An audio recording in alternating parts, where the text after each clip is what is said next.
Welcome, travelers and wanderers.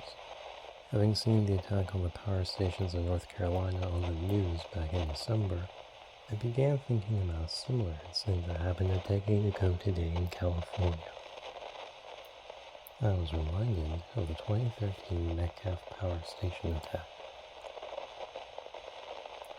For context, in 2012, a report discussing the vulnerabilities of power infrastructure was declassified by the NSA that had been written 5 years prior.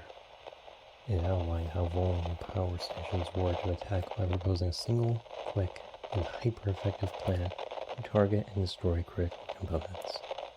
Naturally, this came with countermeasures. The report highlighted the transformers needed for the power stations to operate as a particularly exploitable weakness. Their size makes them difficult to transport. Most are now manufactured outside of the US, easily taking months to replace a single unit under the most ideal circumstances. And sure enough, 6 months later, this blueprint was followed to the letter. On April 16, 2013, at 12:58 a.m. in South San Jose, about 20 meters from Route 101, AT&T fiber optic telecommunication wires were cut. At 1:07, level 3 communication cables running to the Metcalf substation were cut inside their inspection box. At 1:31, surveillance cameras captured a flash of light, likely the signal to begin. Then came the gunfire. Cameras caught the muzzle flashes and sparks from the rounds making contact. At 1:36, PG&E motion sensors were triggered, likely bullets hitting the fence. It's at 1:41 that the Santa Clara County Sheriff received an emergency phone call from the power plant, reporting the gunfire. It took them 10 minutes to find a working phone. At 1:45, the primary bank of transformers sent an equipment failure alert to PG&E. They have been penetrated by dozens of rounds each and leaked 52 gallons of oil. Finally, at 1:50, a second flashlight signal was caught on camera. The attack ended 19 minutes after the first shot, and less than 60 seconds after the second signal, police arrived on the scene. But, surprisingly, the officers reported everything to be quiet. Unable to get past the locked fences for further inspection, they simply left the area.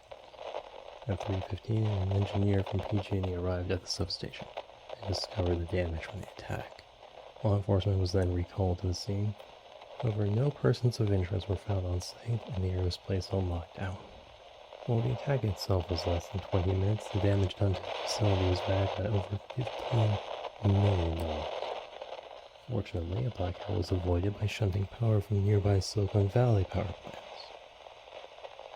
Small piles of rocks, spaced 25 meters apart from the substation fence, were found. Evidently, the attackers had mapped out the distance they would be firing from, as they were precisely out of range of the cameras.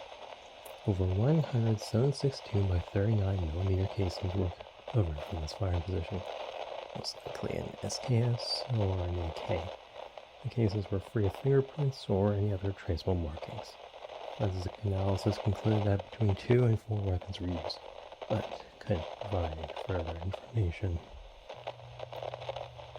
There was strong suspicion from the engineers that the attack was an inside job. The first reason was the targeting of the thinnest parts of the external cooling fans. These would have been chosen to avoid an explosion or fire, but were still capable of receiving the substation.